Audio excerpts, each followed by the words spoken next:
We all have stories that affect us in a profound way, especially being chiropractors. There's these experiences that we have, or events or moments that we have in our life that really affect us and shape us, change us, or remind us. And I want to share a quick story with you guys, but a profound story that not only affected me, but reminded me of how profound what we do, how powerful the adjustment is, how significant what we do is for other people. So I'm in Italy a couple of years ago, and I am working at a little house up here that I built a couple of adjusting tables with Luigi and his father Giuseppe. So we had some wood, and we built tables. And in doing so, I was able to take care of some family and friends and people I know, and people that needed help, needed care. And there was a gentleman, through the insistence of somebody else, not making this up now, his name was Michele, but they called him Michele the Ugly. And he was in his 80s. I think he was 86, and I'll make sure I attach a picture of him below. And he was 86 years old, and he was a very grumpy elderly person. He was angry, and he wasn't able to move very well. He was in a lot of pain, and he'd been in pain for years.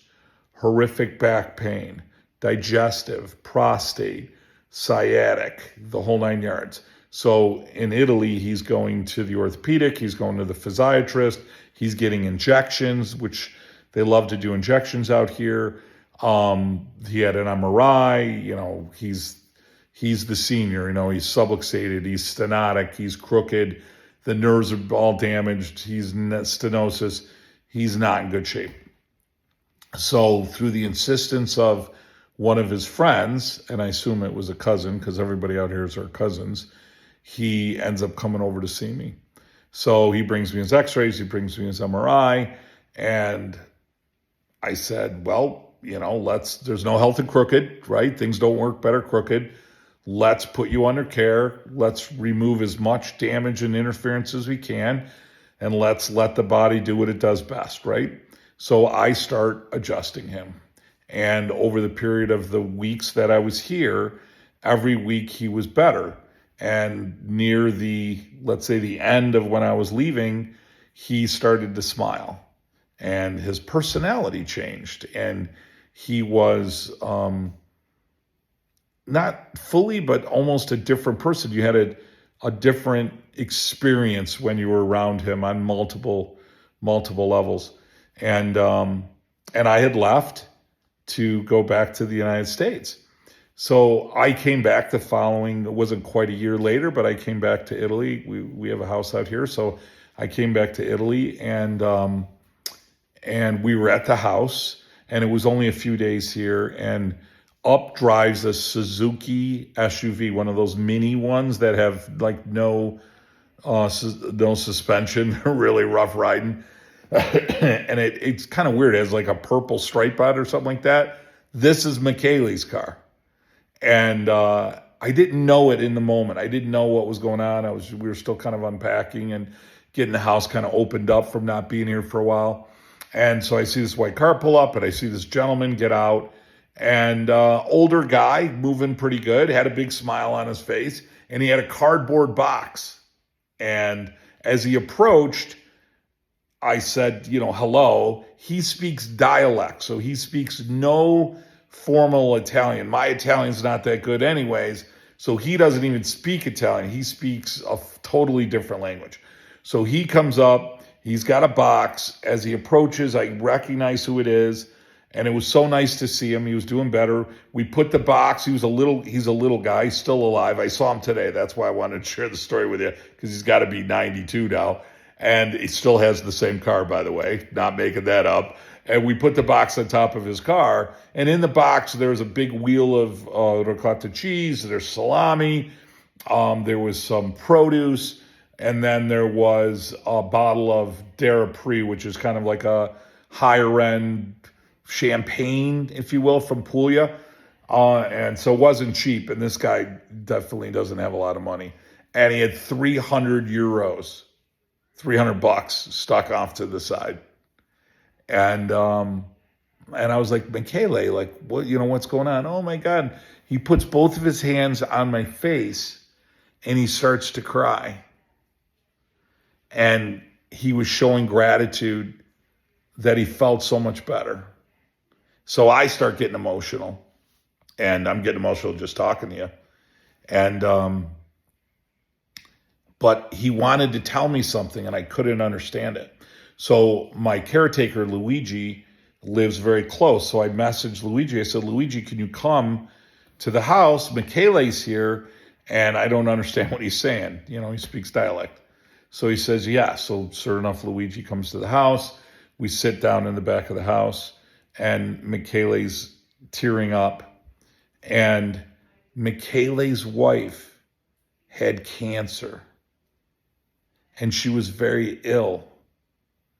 And they live in the village on the second story, on the second floor.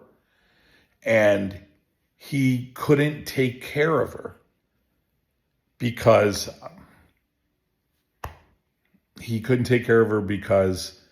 he was in so much pain.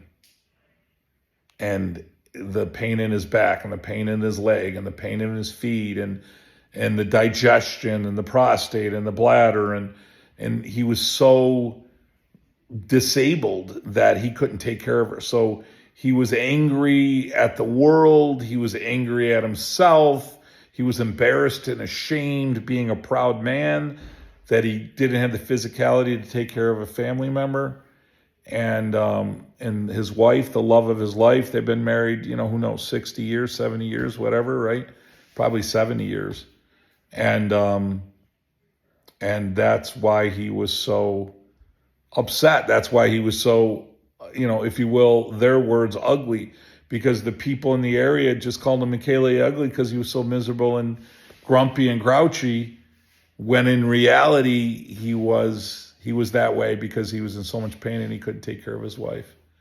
And he was so unbelievably moved and in so much gratitude that, one, somebody would listen to him and take care of him, two, that he got better, and three, most importantly, that he was able to take care of his wife. And he could go up the stairs and he could carry her basically down the stairs and bring her to get care and take care of her. And it literally changed his life. It changed his life. And that was several years ago. His wife since has passed away. He still lives in the same place. And I was in the village today having a cup of coffee at a place called Blue Bar, little bistro. And he came flying by and pulled over to the side. And there was traffic, so he couldn't stop, but he stopped in the road, rolled his window down, and blew me a kiss. And he's 92, and I actually farms olives. He's got land, and he farms his olives every day. He goes out to his property and cares for his property. And it is to see him smile today, it brings it all back. The profound effect that we have as chiropractors, the people that are suffering that don't know that you can help them, that you don't know you can have an impact on them. There's several stories I'll share with you over the next few months of people over the years that had a profound effect on me and with care. But don't ever forget, as tough as things may be sometimes, don't ever forget how important you are, how significant you are, how profound what you do, the knowledge that you have, the expertise that you have, the changes you can make in somebody's life. Don't ever forget that. Don't ever dilute it. Don't let other people that are critics or ignorant on what we do, don't ever let them dim your light, because the world needs you more now than ever before. Guys, I'm Dr. Joe Borio. Thanks for sharing a few minutes of your day with me today and allowing me to hopefully share a story that lightens up your day a bit and reminds you, just like I was reminded, remind you of how important, significant, and profound what we do as chiropractors is every day.